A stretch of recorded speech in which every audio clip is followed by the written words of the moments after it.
안녕하세요.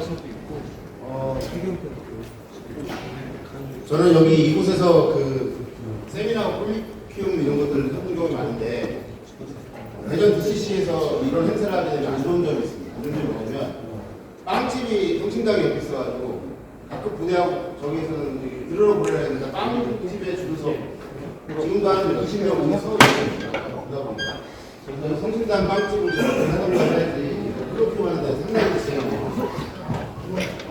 저는 이제 한국이고요.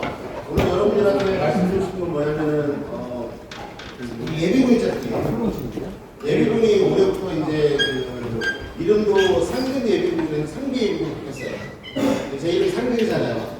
제가 인생에서 딱 두 번의 이제 큰 아픔을 겪었는데 10여 년 전에 이제 테레비랑 개 상근이 개 때문에 한번 고생을 했고요. 그다음에 작년까지 해서 상근 예비군 하게 해서 제가 좀 이렇게 많이 놀림을 많이 받았어요.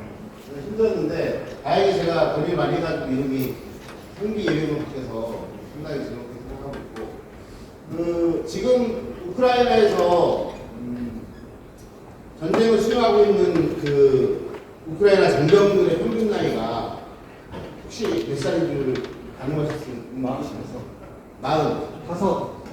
47까지 올라갔습니다. 47.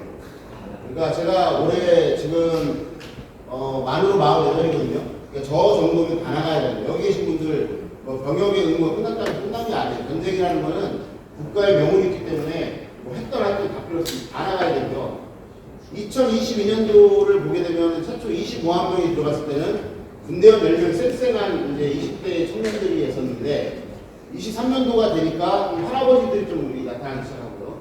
그 다음에 이제 24년 말부터 24년까지는 거의 이제 여성들이 군대의 구형식 다 이렇게 편성이 되어 있는 그런 상황입니다. 그래서 지금 우리가 전쟁을 바라보는 어떤 눈빛을 잘 되겠지 이렇게 약간한 건 아니고요. 전쟁이 장기전 지속되게 되면 국가 총력전을 갈 수밖에 없는 상황입니다.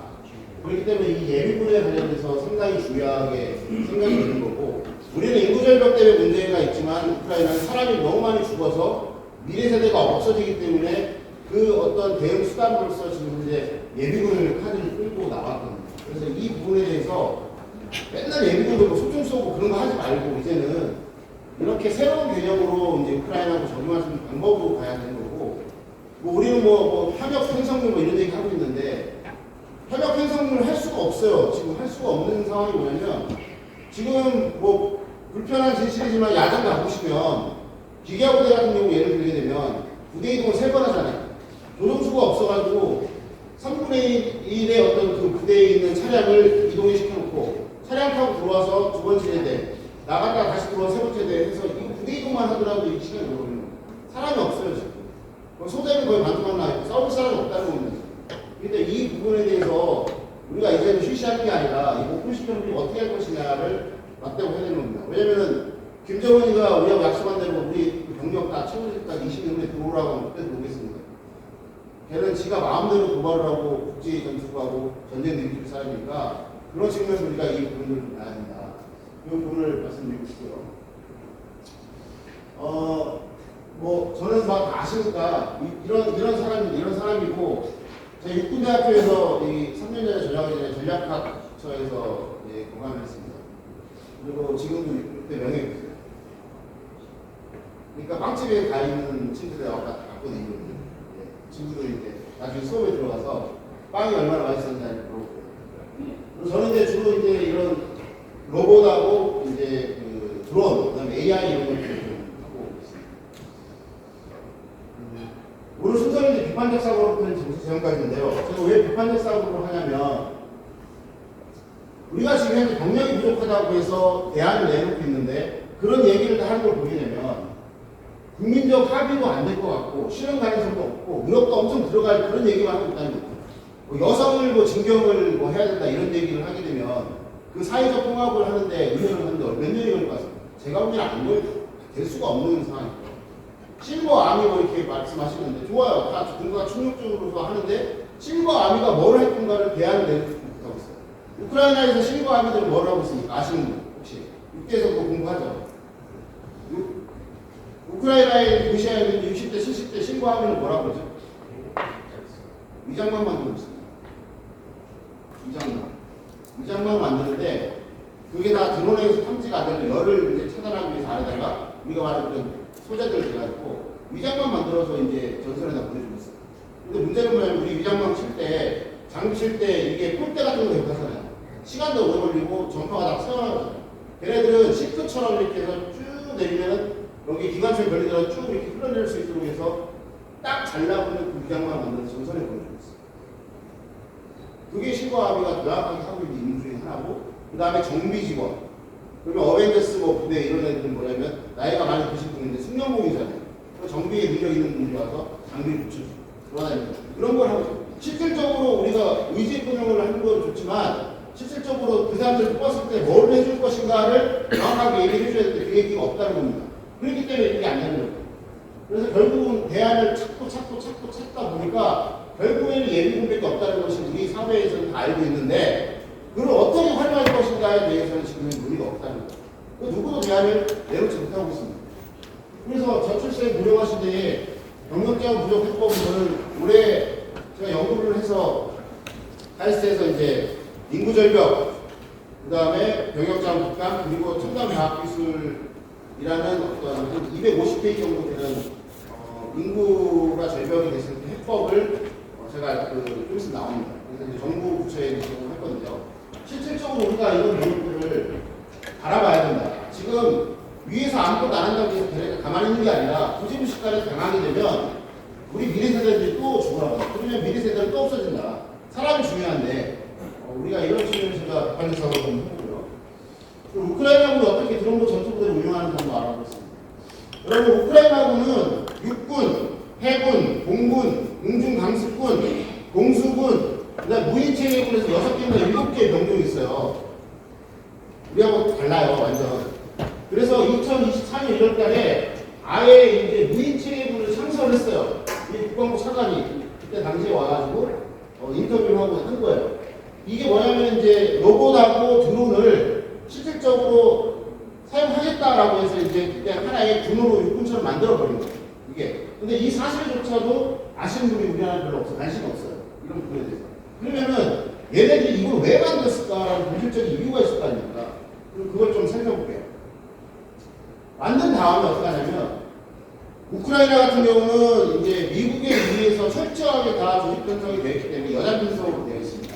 그런데 보시면 네모가 딱 보시면 알겠지만 안 보이겠지만 여단 직할로 드론 전투 대대가 들어갔고요. 각 대대 이하에 드론 전투 소대가 들어가 있어요. 무슨 말이냐면 드론 이제 무인 체계군을 만든 다음에 그 예비군들을 조직을 해가지고 현역 부대 안에다가 다 전투 모듈로 집어넣은 거예요. 이 편성이 현역과 예비군이 같이 편성된 사례입니다. 물론 48세가 되기 때문에 나머지 색깔에 있는 인원들도 예비군이 되겠죠. 이게 무슨 말이냐면 현역과 예비군을 같이 쌓아야 되는데 그러면은 그 무인체계군을 만들어가지고 현역한테 교육을 시켜서 다시 그러면 되잖아요. 근데 문제는 뭐냐면 전선 상황이 녹록치 않다. 전투를 하고 있는 애들을 빼가지고 교육훈련을 시켜서 다시 구력을 했다? 그럼 전선이 빵꾸가 나죠. 그렇기 때문에 현역들은 제대로 싸우게 하고 예비군들을 집중적으로 훈련시킨 다음에 그 다음에 여단 밑에다가 대대 직할로 그 다음에 또는 여단 직할로 해서 집어넣었다는 겁니다. 이건 우리가 좀 생각을 좀 해봐야 될 부분입니다. 우리가 지금 육군이라든가 뭐 해병대에서 열심히 이제 뭐 그 드론을 하는 인원들을 갖다 양성한다 하는데 그 인원들을 여기서 뭘 볼 수 있냐면 작전하고 있는 애들 뽑아가지고 똑똑가 너네 드론 잘 하고 있어 해가지고 빼갖고 와서 교육시킨 다음에 집어넣는다는 건 말도 안 된다는 겁니다. 그러면 그 인원은 기존에 있는 어떤 임무를 할 수 있는 과학들이 보여졌는데 플러스 알파가 되잖아요. 죽도감도 안 된다는 겁니다. 아예 이제 드론 운용하려고 하게 되기 때문에 이런 식으로 해서 구조를 만들어줘서 실질적으로 전문적으로 운용할 수 있도록 만들어줘야 된다는 것들이 우크라이나 사례에서 나오는 거죠. 그러면 이제 여기 보시게 되면 아까 여단 예하에 대대가 있다 했죠. 대대에는 드론 전투 중대가 4개에서 6개가 있어요. 그 다음에 중대에는 또 드론 전투 소대가 4개에서 6개가 있어요. 그 다음에 또 밑에 소대에는 드론 팀이 4개에서 6개가 있어요. 왜 그럴까요? 왜 4개에서 6개를 운영해요? 결국에는 삼각편제로 보게 된다면 삼각편제, 사각편제로 본다면 3개나 4개는 밑에 있는 애들한테 직접 띄워주고 그 다음에 그 1차, 캠프대에서 내가 주례에 있다. 그러면서 내가 단독 작전도 하지만 띄어준 애들이 나중에 필요 갖고 하기를 다시 교체해주겠다는 개념으로 만들어주는 건데, 여기 보시면 알겠지만 이게 드론 전투 팀이에요. 팀인데 팀은 4명으로 구성되어 있어요. 4명으로 구성되어 있는데 차량을 한 대 줍니다. 차량을 한 대 주고 그 뒤에다가 FPV 작곡들은 100대에서 150대를 집어넣어주고요. 운전병, 팀장, 그 다음에 정찰 또는 전장관리 시스템병, 한 명이 드론 이제 운영병이에요. 그러면서 딱 나가게 되면 어떻게 하냐면 얘네 둘이는 저쪽에 가서 은원패하고 있어요. 은원패하고 있고 차량과 저기 전장관리 저기 경계병 저쪽 600m 떨어진 곳에서 이격에서 이제 둘둘 따로 운영합니다. 이유는 뭐냐면 폭탄이 떨어졌을 때 같이 죽는 것을 방지하기 위해서. 그리고 이제 저쪽에서 위에 있는 사람이 전장관리를 하는 우리 에이스 같은 것도 운영하는 사람이거든요. 하게 되면 정부가 들어올 거 아닙니까? 그럼 저기에서 인원이 저쪽에 있는 차량인한테 무전을 하게 되면 후방으로 300m 지점에 가서 에이스를 올려놓고 갖다 올려놓은 상태에서 다시 오고 그 다음에 이제 오퍼레이터가 이제 운영하는 방식이에요. 이것도 마찬가지. 같은 선상에 놓지 않고 후방으로 300m 빼버리면 호병에 의한 동시 피해를 방지하기 위해서 운영을 하고 있는 거거든요. 그래서 이 인원들이 하루에 100대에서 150대를 운영을 하고 있습니다. 전문적으로. 이 인원들이 제가 설명드린 것처럼 봤을 때 근접전투하는 인원입니까? 아닙니까? 근접전투하는 인원은 아니죠. 철저하게 드론 전투를 하는 인원들이 아닙니다. 이걸 한번 여러분들 잘 한번 고민을 해보셔야 될 것 같고.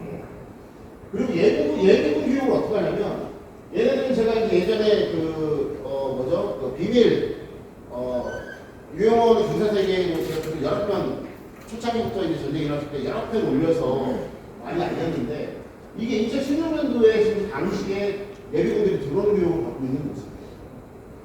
전쟁은 2022년도에 나타났지만 2016년부터 그 이전부터 됐겠죠. 이런 식으로 해서 얘네들은 예비군들을 드론을 운영할 수 있는 능력을 계속해서 갖춰나가고 있을 거예요.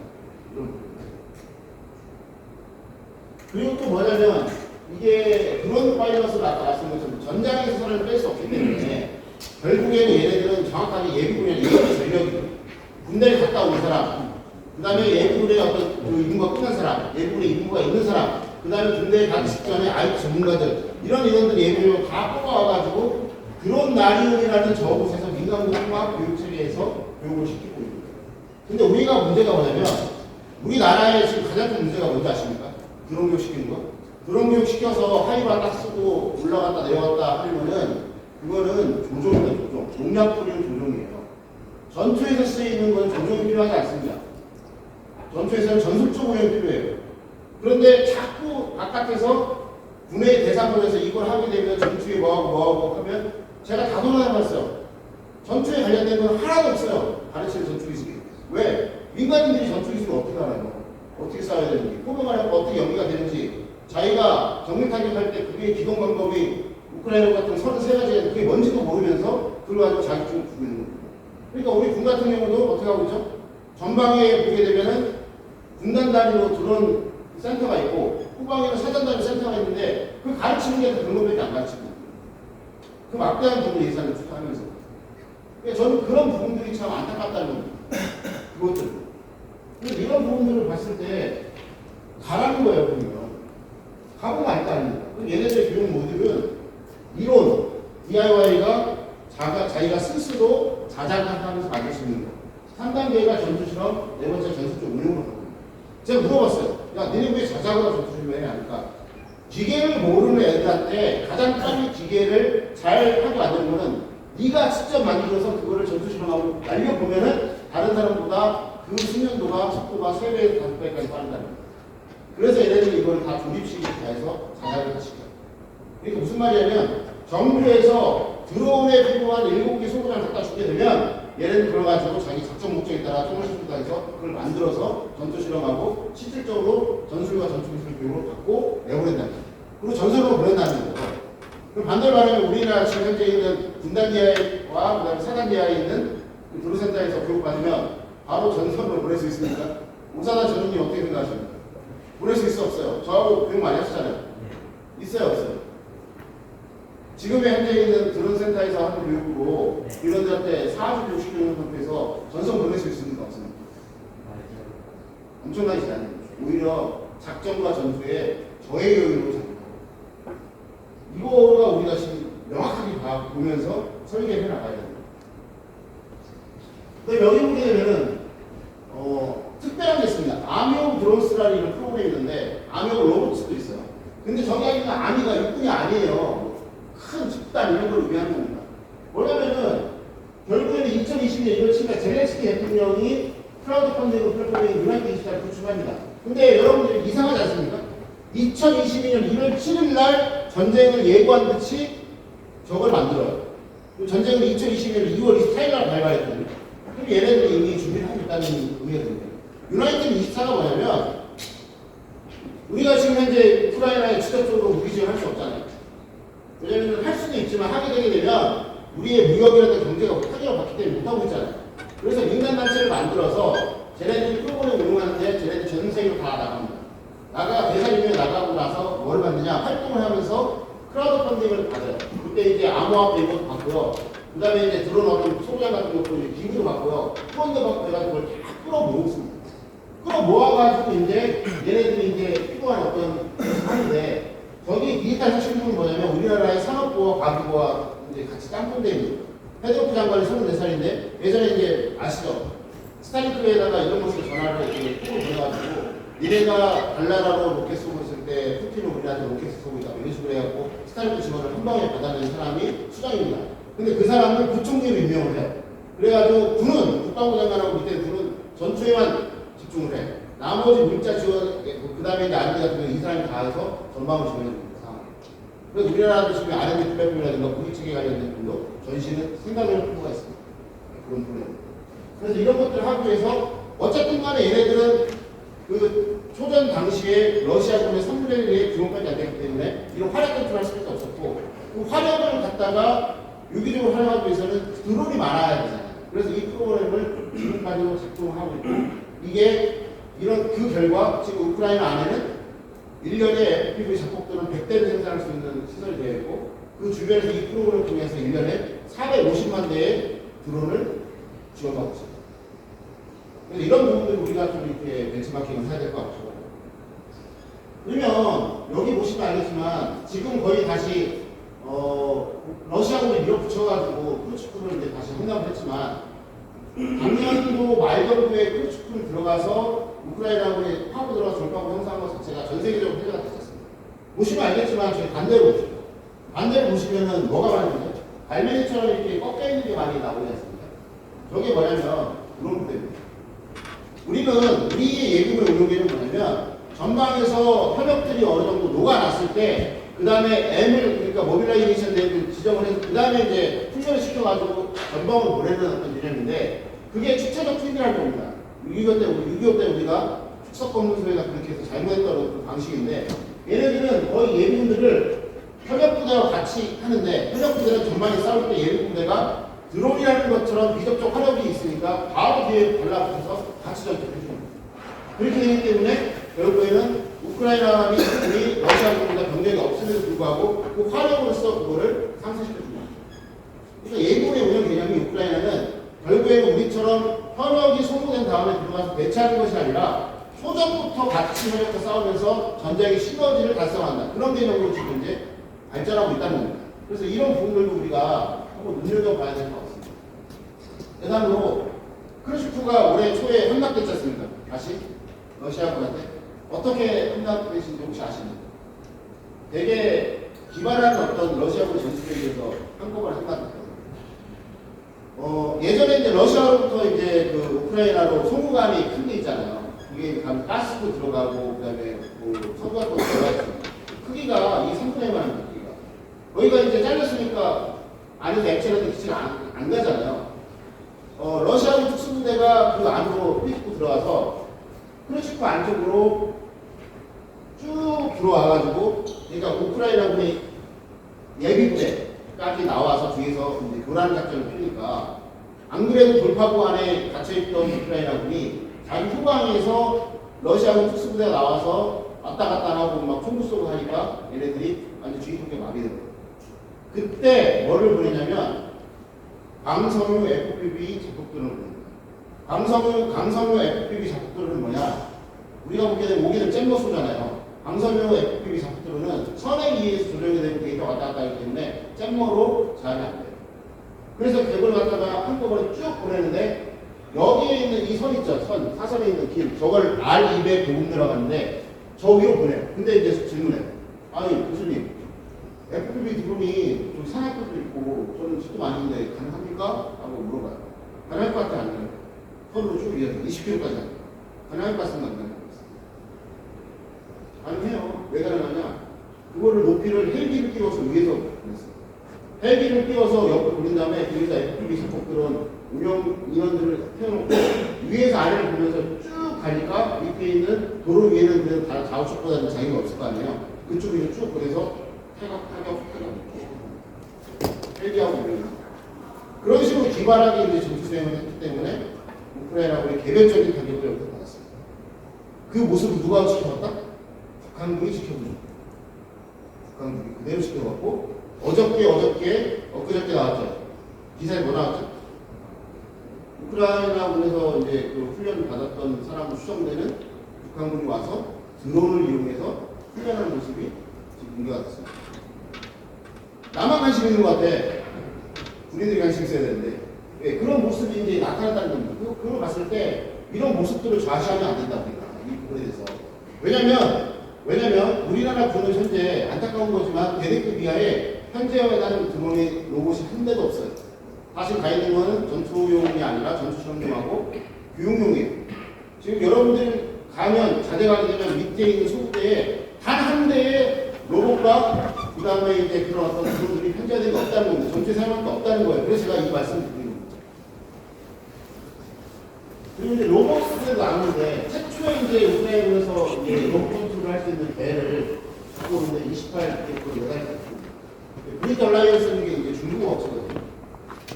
그게 되면 이제 지오토 프로스를 갖고 오는데 이게 어떻게 하고 나면 우크라이나 들어가기 전에 영국에서 수입을 엄청나게 많이 합니다. 하면은 SL 찍어서 스카이칩 제거하고요. OS 다시 깔아가지고 우크라이나 들어가는 이것도 아까 말한 것처럼 어떤 프로그램이냐면 유나이트 24를 통해서 들어가는 겁니다. 그런데 여러분들이 이제 들어가보시면 알겠지만 우리 알리 익스프레스라도 들어가게 되면 로봇개가 한 마리 얼마입니까? 제싼 게 53만 원이 나오고 있어요. 절찬기에 지금 판매가 없거든요. 왜? 대량 생산이 가능하니까. 그래서 이런 식으로 해서 땡기해가지고 임무장비를 정찰용으로 쓸 거냐, 이제 통신용으로 쓸 거냐, 작동용으로 쓸 거냐, 이런 걸 만들어갖고 야전에서 쓰고 있는 거예요. 우리는 막 이상한 터미네이터 같은 로봇을 바라고 있는데 지금 전쟁에서 필요한 거는, 상급전쟁에 필요한 거는 저런 조작하지만은 바로바로 어떤 특정한 것을 수행할 수 있는 것들이 필요하다. 이런 거. 그리고 또 보시게 되면 얘네들이 로봇과 드론을 상호 보안적으로 운영하고 있는데 이유는 간단하지 않습니다. 드론이 아무리 많다고 하더라도 기상을 극복할 수는 없는 거거든요. 그다음에 작전 환경상 은원배가 가능하고 기만이 필요할 때도 드론을 사용하지 않고 은밀하게 저런 어떤 로봇 개들을 보내면서 이게 상호 보안적으로 가고 있고, 그래서 좌측에 있는 드론을 얘네들이 이제 만들면 프로그램이 아미 오브 드론스, 우측의 로봇을 아미 오브 로봇이라는 프로그램으로 불리고 있습니다. 그러면 좌측에 있는 저 자폭 드론이 얼마 정도 될까요? 단가가? 50만 원. 우측에 있는 거는 53만 원 플러스 알파. 네.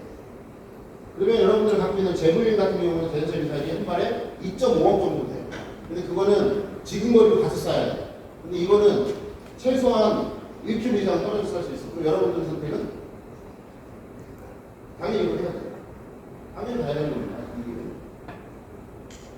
그 다음에 또 이제 정찰용을 쓰는데, 제가 이 사진을 이제 그 언론에 전해하니까 나보고 페이크로 AI를 조작해서 이렇게 했다고 이렇게 욕을 막 하고 그랬어요. 저게 뭐냐면 로봇은 배터리 문제가 있지 않습니까? 그러니까 여기서 작전지까지 걸어가게 되면 배터리가 소모돼서 실제 운영할 수는 없는 거예요. 그러니까 저는 커드로트로 해서 찍어가지고 작전지 갖다 놓고 운용하게 하게 되면 작전 시간이 시간되잖아요. 그런 어떤 그 지혜도 발휘하고 있다는 겁니다. 이런 부분. 그럼 여기 좌측 보게 되면 도시역 전투에서 건물에서 이걸 기본적으로 쓰고 있는 거예요.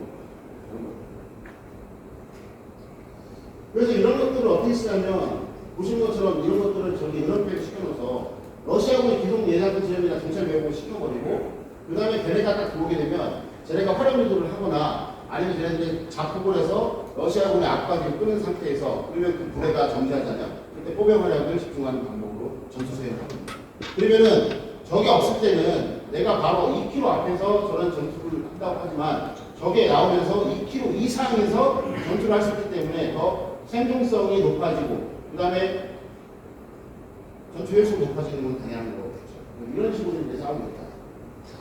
그리고 이제 이게 올해 초에 예비군 중에 13대단이라는 데가 있습니다. 오롯이 로봇 1개 중대가 러시아군의 기갑을 기계하고 싸워서 이제 승리를 한 건데, 오후 상자를 보게 되면 저기 뭐죠? 알시카예요.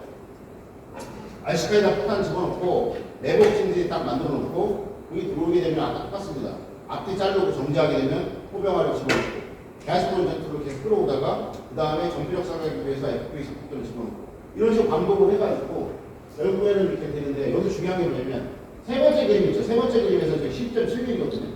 그러면 기갑이 기계보다 들어오게 되면 전차가 피해를 보게 되면 기계 보병이 하차를 하게 돼 있어요. 그죠? 그러면 저게 이제 열대 정부가 소진하고 있다가 바로 그 보병들만 탈사를 합니다. 그러면 전차 부대는 더 이상 올 수 없어요. 왜? 좌우수 등선에 뭐가 있을지 모르기 때문에 걔네들 못 옵니다. 그래서 저런 식으로 해서 조잡하지만은 전장에서 바로 쓸 수 있는 것들을 그냥 만들어서 지금 우크라이나는 쓰고 있는 거고, 저걸 로봇 중대라고 하고 있는 거예요. 우리가 생각할 때 제가 로봇 중대 했을 때 여러분 어떻게 생각하셨어요? 터미네이터, 우주를 막 날아다니는 뭐 그런 거, 그런 거 생각했잖아요. 그런 거는 이런 조작권 전투를 하고 나서 데이터가 생성됐을 때 만들어지는 거고요. 그런 거는 이런 어떤 데이터를 통해서 진화적 발전이 안 되면 절대 나올 수 없는 거기 때문에 제가 우리 군에도 이런 걸 빨리 하는 걸 제가 속도를 드리는 거죠. 핵심적으로 뭐냐? 과거에는 안 되면 되게 해라. 생존성이 낮아야 돼. 그러니까 많은 사람이 녹아나면은 전투에 승리할 확률이 높아요. 근육전투 할 때는. 근데 지금은 첨단 과학 기술이 왔기 때문에 결국에는 지금까지 제가 말씀드린 것처럼 생존성과 전투 효율성은 비례를 하는 전투가 될 수밖에 없어요. 왜? 인구 절벽이 오게 되면 사람이 줄어들게 되면 사회 형성 중에 가장 나오는 게 뭐냐면 생명 중시 사상이 됩니다. 결국 사람이 죽지 않고 싸워서 이기는 전쟁이야지만 전투야지만 정당성 갖고 있고, 만약에 우리 자식들이 거기에서 죽음을 해가면서 전투에서 승리한다 하게 되면 그 어떤 부모가 그거를 용납하겠습니까? 그렇게 되게 되면 결국에는 과잉 반응이라든가 옷보결이 발생하기 때문에 결국 유교적 문제를 촉발할 수밖에 없고, 베트남전에서 미군이 실수했던 그런 치욕적인 사례가 반복될 수가 있다는 거예요. 그리고 미래는 어떻게 될까요? 생존성과 전투성은 비례가 아니라 관계를 해요. 절대로 죽어서는 안 되는 전투를 국민들이 요구를 해요. 그렇기 때문에 이런 부분들을 우리가 생각을 좀 해봐야 될 것 같고, 그래서 어떻게 제가 좀 구상을 해봤냐면, 현역과 예비역을 주차적으로 수입하는 단계로 보면 안 됩니다.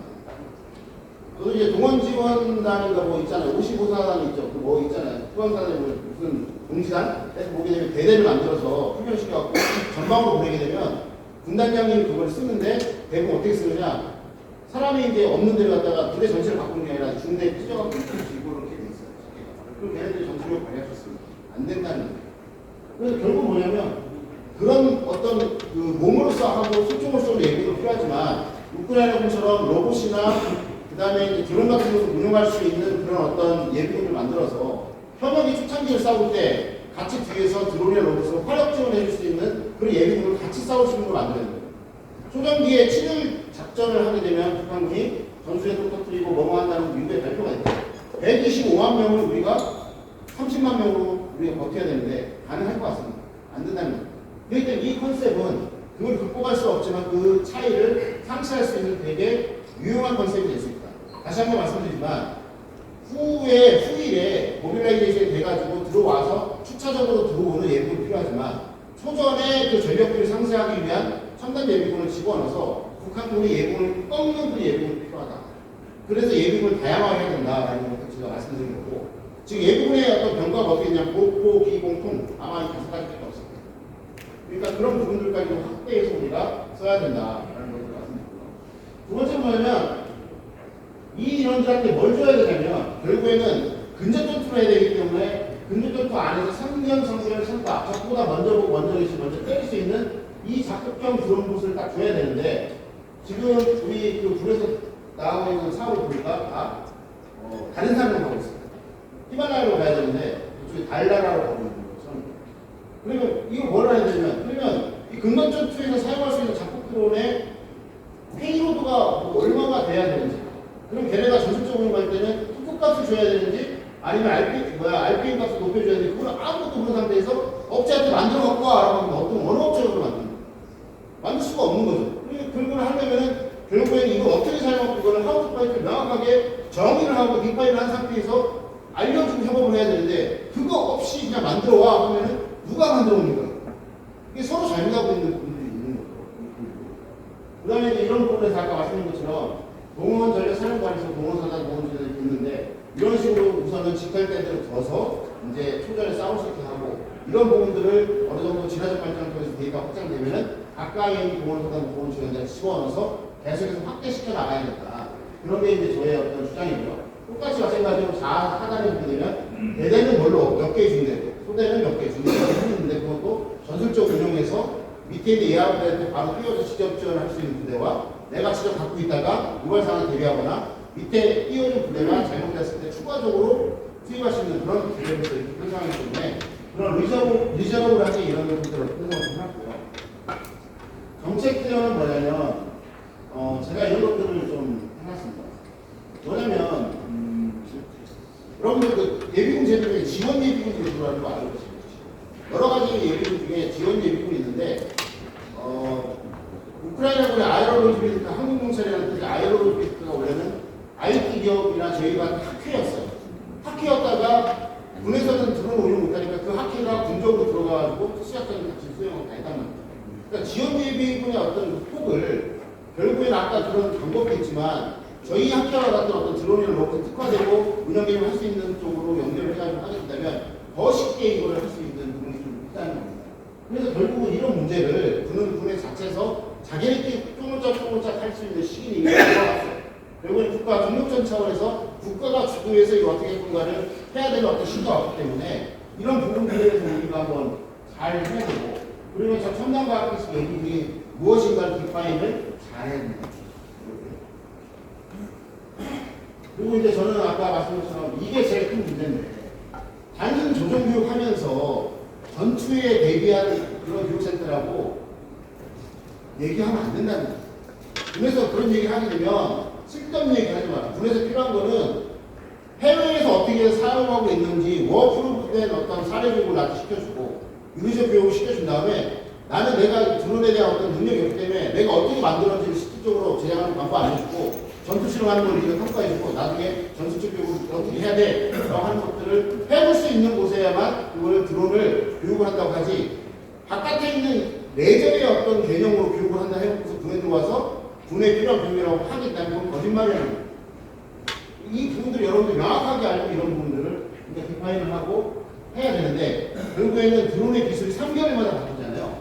그렇기 때문에 이런 부분들은 군 국자적으로 할 수 없고, 아까 말씀드린 것처럼 우크라이나군이 군에서 한 게 아니라 민간에서 지원해주는 방법을 가는 이유가 바로 이런 측면이 있기 때문에 민간과 통합으로 해서 이제 교육훈련을 만들어야 된다.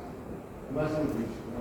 네, 가장 중요한 거, 전술적 수준 제대에서 중요한 거는 매스 프로덕션입니다. 현재화하게 쓰려면 적도 전투하려면 계속 쏘고 아까 우크라이나군에 이렇게 팀이 몇 개 갖고 있다고 했죠? FPV 속도를 100개에서 150개를 해야 됩니다. 그 다음에 1년에 우크라이나군의 FPV 다 드론을 몇만 대 쓴다 했죠? 100만 대 쓴다는 거. 그럼 이 실제 이런 어떤 그런 소부장용 생태계가 없으면 중국으로 독립이 안 되게 된다면 지금과 같이 중국과 미국 간세전쟁을 할 때 우리가 이걸 수입할 수가 없게 되고 결국에는 이걸로 싸운다고 다 해놨는데 실질적으로 드론을 못 만들어가지고 우리가 전선에서 피를 수밖에 없는 상황이 될 수 있습니다. 이런 부분들도 반드시 국가 주도로 해서 생태계 조성해야 되고 우리가 독립을 해야 됩니다. 100% 못하겠죠. 그런 부분들을 일정 부분 우리가 독립을 해야 되고 일정 부분은 동맹국과 군사협력국으로 협력을 해야 되고 하는 방향으로 나가야 된다는 걸 제가 말씀드리고 있습니다. 다소 길었는데요. 저는 여기서 이제 수업 이제 제가 30분을 했습니다. 혹시 제가 의견을 드렸는데 뭐 궁금한 사항이나 뭐 다른 코멘트 뭐 이런 게 있으시면 한두 분 정도 예.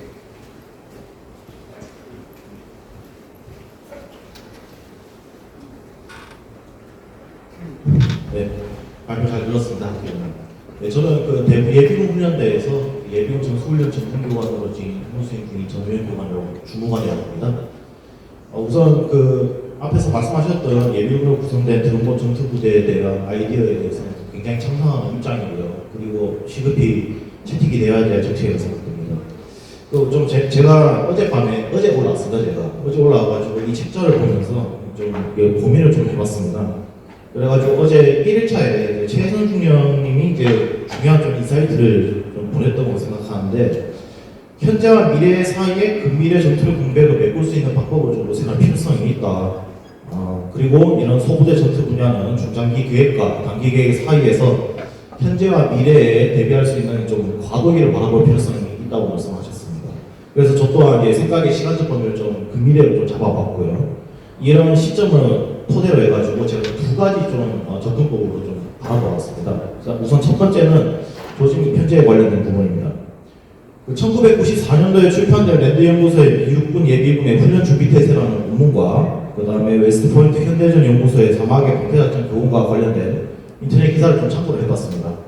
걸프전 당시 사막의 방패작전을 수행하면서 현역 부대를 증원하기 위해서 주방이고 3개 전투예단이 동원되었었고, 실제로 중동으로 파병을 가지 못했는데 파병 미실시의 원인이 부족한 전투 수행 능력이었고, 동원 후에 전투력 수준을 올리기 위해서 필요한 소요 시간은 90일로 잡았습니다.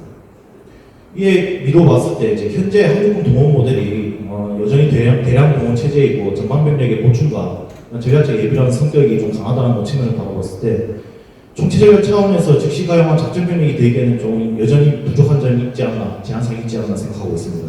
따라서 이런 점을 고려했을 때 동원전략사령부의 이러한 편제를 반영하는 것보다는 조금 이제 상비 예비군을 상비 사단과 또는 드론 작전사령부의 편제 중 일부를 좀 수정해서 편성하는 편이 근미래를 대비하는 데 좀 중요하다고 판단을 하고 있습니다. 두 번째는 예산의 문제입니다.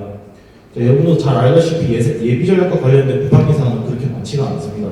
그래서 이제 예산의 효율성 고려해서 조직 편제를 구성할 필요가 있는데, 이 작전사 예하 지역 방위 사단은 국방 예산 외의 지자체로부터 이제 육선 지원 예산이라는 것을 받고 있습니다. 문제는 이런 육선 지원 예산이 지역 방위 사단과 대대에 흩어져서 활용되고 있기 때문에 예산 사용의 효율성이 굉장히 낮습니다. 지역 방위 사단의 편제를 좀 수정해가지고 앞서 말씀하셨던 이런 편제 부분들을 좀 반영해서 육선 지원 예산을 통합할 수 있는 길이 열린다면 이러한 아이디어를 실현할 수 있는 자원이 확보될 것이라고 판단하고 있습니다. 실제로 이제 예비군 훈련대로 상설되면서 육선 지원 예산 중 예비군 교육 훈련 분야라는 예산이 있습니다. 이런 예산이 통합 사용됨으로써 이제 재화로 모아올 수 있었는데, 이로 인해 가지고 훈련장이 개선이 되고, 그 다음에 이제 다양한 교부제를 확보하면서 훈련의 질이 향상된 사례가 있습니다. 따라서 이런 점 고려해서 이게 연구에 포함시킨다면 좀 좋은 결과가 나올 것이라고 생각하고 있습니다. 이상입니다.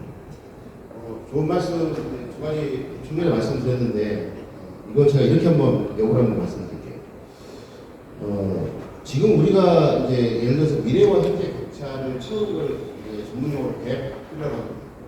갭필러가 현재 예를 들어 이거 있습니다. 갭필러가 지금 대안이 없는 것과 있는 것이 있는데, 오늘 여러분하고 제가 이슈를 나눈 것은 대안이 있는 이슈입니까? 없는 이슈입니까?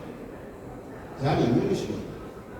대안이 있는 이슈인데, 그거를 이제 뭐다 이런 뭐하이나 뭐다 그걸 목표화하는 부분인데, 근데 제가 그걸 한번 따져봤어요. 다 따져보고 딱 들어가보니까 법령과 검토해 보니까 무엇이 문제였느냐 하게 되면 명확하게 이거를 하기 위해서 싸우는 방법을 제시 못하고 있습니다.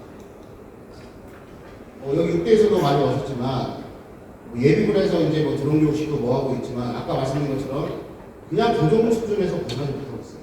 그러면은 기재부 같은 데 가게 되면 이제 심사를 하지 않습니까? 심사를 하게 되면 타당성 검토를 하는데 이런 분 답입니다. 너네가 뭐 하려고 이걸 사용해? 라고 말을 했을 때 정확하게 답변할 수가 있어요. 그런데 바깥에 지원해주는 사람이 물어보게 되면 그냥 조정만 하고 있다는. 제가 다시 한번 군에 당부드리고 싶은 건 뭐냐면, 이거를 예비군이든 현역이든 간에 뭐든 좋은데 어떻게 싸울 거냐에 대해서 여러분이 명확하게 해줘야 될 것 같고, 더 중요한 거는 유인전투를 잘하기 위해서는 유인전투를 잘해야 됩니다. 유인전투를 잘하고 나서 그 안에서 뽑아낸 전투들 중에 유인체계가 대체할 수 있는 게 무엇이고, 그걸 통해서 생존성과 전투효율성을 극강할 수 있는 게 뭔가를 대체하는 방향으로 가야 되는데, 우리 조차는 소부대에서 연구도 많이 있지 않고, 그 다음에 그런 부분에 제시할 수 있는 사람이 저는 없다고 단언할 수 있습니다.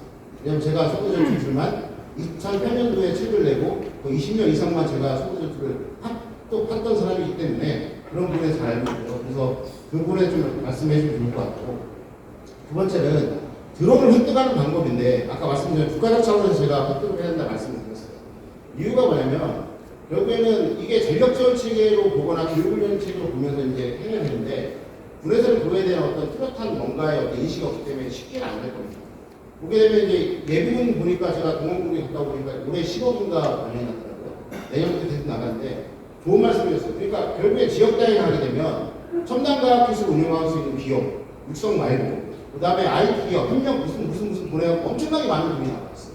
걔네들은 그런 것들을 다 붙여놓은 동안 민간공 산업으로 썼을 때 좋은 평가를 하고 다음에 계속해서 지원을 받을 수 있는 그런 어떤 여력이 되는 겁니다. 근데 우리는 그런 부분에 대해서 모르잖아요. 실제로 제가 이제 경운대하고 작년하고 재작년에 뭘 했냐면, 이작전사에 가게 되면 이제 그 경운대에 있는 IT 관련된 어떤 정부 지원 예산을 통해가지고 정비 시스템을 만들어가지고 장교들 다 교육시켰어요. 그 다음에 그 자작 프로그램을 만들어갖고 장교들 몇 개의 기술을 다 교육시켰다는 겁니다. 분명히 찾아보게 되면 이런 어떤 방안이 나오고 있는데 우리는 그걸 모르고 나서 없다고 얘기를 하고 있어요, 지금. 그러니까 우리가 2018년대 김영호 총장이 나오고 나서 민군협력을 해야 된다, 통합을 해야 된다 말을 하고 나서 말만 하고 있지 실질적으로 민 안에 들어가서 한 게 뭐 있냐 이거예요. 실질적으로 민 안으로 들어가 보세요. 대학에 있는 대학의 기업연구소가 있는데 그러니까 대학 기업이 무엇이 하는지 잘 모르시고, 그러니까 대학이 받고 있는 어떤 그 예산들이 이렇게 교육부라든가 가격을 받는 것들이 다양한데 이것을 같이 군하고 같이 쓸 수 있는지 없는지 검토도 안 돼요. 그런 어떤 상황에서 우리는 계속해서 없다, 뭐 한다 이렇게 하는 겁니다. 결국 뭐냐면 군이 우리나라 전체의 어떤 그 예산이 처벌 넘쳐 흘러가지고 하게 되면 다 지원해 줄 수 있죠. 국방부도 우리가 지금 여기에서 울고 있는 이 이슈처럼 여성가족부도 그런 이슈가 있고요. 가계부도 그런 이슈가 있고요. 농림수산부도 그런 이슈가 있고요. 다 이슈가 있어요. 다 중요하대요. 그렇게 되면 그 안에서 중복되는 어떤 투자의 비용들이 뭐가 있는지 확인한 상태에서 같이 나눠 쓸 수 있는 R&D도 마찬가지고 전력수혜도 마찬가지고 그런 부분들을 틈을 차고 들어가서 우리가 봐야 한다는 거예요. 그래서 저는 다시 한번 그런 부분들을 강조를 좀 드리고 싶습니다. 한 번만 더 받고 그런 질문 받겠습니다. 마이크 그 주변에 마이크를 쓰시면 됩니다. 마이크 성능이 좋으니까요. 좀 입에서 띄워서 해도 됩니다. 네, 안녕하십니까. 지금 현대 로템에서 근무하고 있는 최순립 책임입니다. 제가 뭐 지금 현대 로템에 있지만 그 전에 있었던 부서가 합참에서 전력부에 있으면서 그때 뭐 동원 예비군과 관련된 게 예비전력 정예화 그런 것도 있었고, 그 다음에 뭐 6대에서 교관도 하고 25사단 아미타이거 부대 이런 데 있으면서 첨단 장비 이런 거 많이 할 때 사람 무인 체계를 한다고 해서 병력이 줄어드는 게 아니구나, 더 필요하구나 이런 생각도 했었고, 전역하기 전에 있었던 게 11군단 예하의 11관리대대라고 해서 예비군 훈련시키는 그런 부대에 있었는데, 제가 이렇게 쭉 제 경력을 얘기하는 이유가 예비전력 정예화 이거 얘기를 했을 때 어떤 걸 원하냐면 육군에서는 현역이 81, 신형 81일 박격포를 쓰니까 예비군도 신형을 달라 이 정도 수준이고, 정예화한다고 해서 첨단 장비를 달라고 한 적은 한 번도 없었던 것 같습니다. 그리고 11관리대대에서 예비군 훈련을 이렇게 시키면서 볼 때 정말 뭐 의사도 있을 거고 과학자도 있을 거고 교수도 있을 건데 이 모든 사람이 똑같이 소총 쏘는 그런 훈련을 하고 있습니다. 그리고 현대 로테를 와서 좀 젊은 친구들 예비군 훈련 뭐 하냐 했을 때 그 무인 차량을 만들고 어느 회사에서는 드론을 만들고 드론 날리고, 그리고 지금 뭐 무인 차량 같은 경우도 25사단에서 운영을 하지만 그 운영병보다 그걸 개발하는 사람이 조종을 훨씬 더 잘합니다. 근데 그런 사람도 예비군 훈련 가면 똑같이 총 쏘고 뛰고 구르고 그런 걸 할 거라는데, 그럴 바에는 제가 그래서 생각했던 게 로템이라는 그 회사에 드론 만들면서 이런 사람들을 예비군 훈련할 때 그런 사람들이 첨단 장비를 운영하는 그런 예비군 훈련을 하고, 전시가 되면은 병력도 분명히 무인 체계를 운영하려면 더 병력이 필요한데 그런 사람들이 조직을 해서 뭐 전담반 같이 만들어서 어디 주공부대에 무인 체계를 가져가서 운영하는 그런 사람이 됐으면 좋지 않겠나 그렇게 생각하고, 뭐 예비군 전투력이 약할 것 같지만 상대적으로 자기들이 좋아하는 분야를 하면은 예비군도 엄청 열심히 하고, 예를 들어서 자기가 현역 때 육공사수였다 그러면 동훈련 와서 현역 육공사수보다 더 더 잘합니다. 신나서 막 이렇게 하고 그렇게 하기 때문에 그런 부분으로 했고 앞으로 첨단 무기 체계, 첨단 이거 할 때 예비군을 그런 쪽으로 좀 활용을 했으면 좋겠다 그런 생각을 좀 많이 했었습니다. 이상입니다. 당연하신 사관의 제 현역 마지막 때 과장님이죠. 군대학교 과장님. 한 번만 더 제가 방송 있어. 저 뒤에 하나 보고. 중간중간 마이크 있으니까요. 마이크 쓰시면 됩니다. 제가 이거 끝난 날 방송 있어가지고. 네. 네. 마이크. 예. 저 부산학교 한대학생에서 최민구 원사입니다. 교수님 내용 잘 들었고, 저희 군 드론들의 방향성을 좀 깨닫는 시간이 아니었나 그렇게 생각합니다. 사실 아직까지는 그 비행 수레에 대해서 좀 중점을 두고 이렇게 교육을 했었는데 이제 이야기를 듣다 보니 저희가 지금까지 고민했던 부분에 대해서 좀 많이 또 알게 되고 방향성을 이제 그쪽으로 가져가야겠다라는 생각을 좀 많이 했습니다. 그래서 들어가면 이제 그걸 적용하기 위해서 좀 노력을 해야겠다라는 생각도 했고요. 근데 아까 말씀하신 것 중에 그 전술 비행술 33가지에 대해서 이야기하셨는데 그걸 좀 구체적으로 좀 이야기를 듣고 싶습니다. 우크라이나 군은 이제 자신들이 전투수에서 운영할 수 있는 드론 운영 방법을 몇 가지를 이미 발표해서 이미지화해서 전 세계 다 하고 있습니다. 하고 있고, 그다음에 그거와 플러스 알때 그 전투 기술이고요. 플러스에서 이제 그거를 기만 전술, 그다음 전제자전 회피 전술 등등 포함해 33가지가 있어요. 있는데 이거는 이제 공개를 안 하는 거지만 앞에 말한 전투 기술 몇 가지 모르는 분들이 우리나라 태반입니다. 그리고 그래서 이제 문제가 되는 게 뭐냐면 우리가 FPV 작곡 드론을 이제 많이 사용하는 걸 보고 아까 말한 것처럼 50만 원짜리 갖다가 두발로 해서 뭐 몇십억짜리 전차를 때려쓰는 걸 보면서 FPV 작곡 드론이 만능이라고 생각하고 있는데 실질적으로 러시아군도 우크라이나군하고 러시아가 어떻게 사용하냐면 가장 성능이 좋은 정찰 드론을 하나를 운영하는設定있어요. 거기에서 바로 정보를 확인한 상태에서 오퍼레이터들한테 다 그 작곡들을 운영할 수 있는 정보를 뿌려주는 거거든요. 근데 우리나라 지금 현재 발전하는 건 뭐냐면 어떻게 하냐, FPV 작곡들을 가져가서 적을 찾고 갖다 박는 식으로 하고 있는 거예요. 그렇게 되면 근위전투에서는 아시다시피 감시 결심 대응 주기가 짧아야 살아날 수 있는데 오퍼레이터 자체적으로도 그런 식으로 해서 하나로 통합하게 되면 롱텀이 된다는 거예요. 근데 결국에는 소부대로 가면 갈수록 기능을 갖다가 더블해서 주는 게 아니라 반드시 구별을 해줘야 된다. 그렇기 때문에 아까 말씀드린 것처럼 우크라이나가 선택한 건 최초에는 기존에 있는 애들한테 임무를 줬지만 그게 안 되기 때문에 기존에 있는 전투력도 나아지기 때문에 별도의 편성을 통해서 너는 여기에서 아까 말한 것처럼 1번이 뭐였죠? 경찰력 또는 전장관리하는 애, 그 다음에 FPV 작전을 별도로 만들어준 것처럼 이런 식으로 해서 이걸 정확하게 현재와 싸우는 방법과 그 다음에 이제 무기체계를 알아야지만 기술이 나올 수 있는 거예요. 그렇다고 해서 이제 우크라이나 걸 그대로 우리가 가서 적용할 수가 없잖아요. 그 세 가지를 맞춰서 이걸 어떻게 우리가 적용할 건가 고민을 해야 되는데 전방에 가봐도 그냥 다 그런 식으로 하고 있고 교육센터 가서 다 그런 식으로 하고 있기 때문에 제가 보기에는 전술을 연구를 20년 이상 했던 사람 입장에서는 되게 터무니없는 현상들이 지금 현재 발생하고 있다는 겁니다. 그래서 이런 부분들을 좀 아셔야 될 것 같고, 그 다음에 우크라이나군하고 이제 러시아군의 전투 기술과 전술의 핵심은 뭐냐? 아까 말한 것처럼 정찰 드론을 통해서 어떻게 하면 빨리 걔네들한테 표적을 식별할 것이냐, 그 다음에 그 식별한 표적을 어떻게 오퍼레이터에게 바로 줄 것이냐 라는 걸 하다가 결국에는 그 두 명이 붙어 다니는 방향으로 걔네들이 이제 그걸 풀었고요. 그 다음에 그게 안에서 결국에는 내가 150대를 갖고 있지만 여기에 있는 팀과 저쪽에 있는 팀과 저쪽에 있는 팀이 앞에서 다가오는 그런 적의 숫자가 다를 거 아닙니까? 내가 보기엔 이쪽이 주공이라고 생각했는데 이쪽에 주공이 됐어요.